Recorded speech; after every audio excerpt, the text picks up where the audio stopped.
Hello everyone, this is Bob with Bob's CNC and welcome to our troubleshooting series. Today we're looking at an Evolution 4. It's actually one of the very first prototypes that hangs out here in the shop. We're going to work on jogging today, and so it'll be useful for that. So the first thing that you need to be able to do here before you want to move on to jogging is to go ahead and home the machine. So we'll go ahead and click home and watch our machine home successfully, hopefully.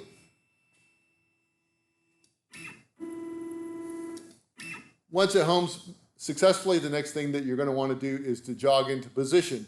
So you go to your jog controller, which is this window here, and you say, well, I want to move a little bit in the X, and you click, and this is the sound that you hear.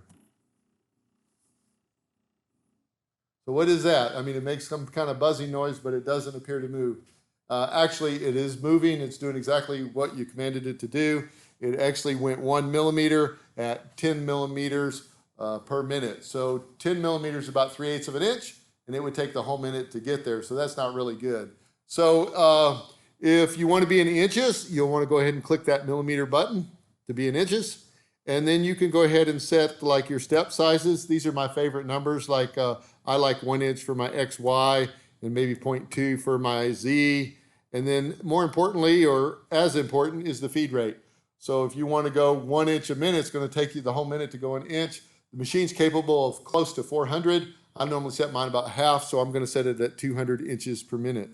Now you'll notice when I hit the X, it's going to pop out at you an inch, or if I hit the Y, it's going to go an inch. Every time I click the button, and it's going to move an inch, or I can hold that button down and just let it move and then stop when I want. And you'll notice that it kind of got an extra step in there, which is the danger of doing that. If you're going to hold your jog buttons, you probably want to keep your step size lower. So then let's do for the Z, same thing. I'll just hold it now and you watch it go down.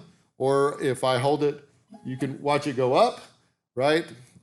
Well, I'm sorry, those were clicking. Now go ahead and hold it as it goes down, and then I'll let it go. Now let's say I'm really close to my wood. Well, 0.2 inches is quite a big deal. So I'm going to just go ahead and change that to maybe 10 thousandths of an inch, 0.01. Hit the tab, and now I can move it down a little bit. Notice also if I hold it continuously, I still get the same jog. So you might want to just put small step sizes if you're one of those people that likes to hold and just continuously jog. Okay, so just as a review, the important part is that you're in the right units, whatever you want to be in. It doesn't really matter. For our machines here, we like inches. And if you're going to be in inches, you want to be about 200 for feed rate. 100 works just as well. It's just going to be a little bit slower.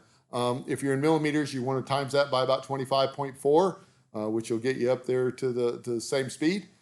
So for instance, 200 inches per minute, if I would go to millimeters, would be about 5,000 some, right? So the feed rate is going to be how fast it moves. The X step size is in Y step size, or how far each time you click a button, the X and Y will move, and the Z step size is how far the Z moves every time you click a button. That's all we have for today. Thanks for watching.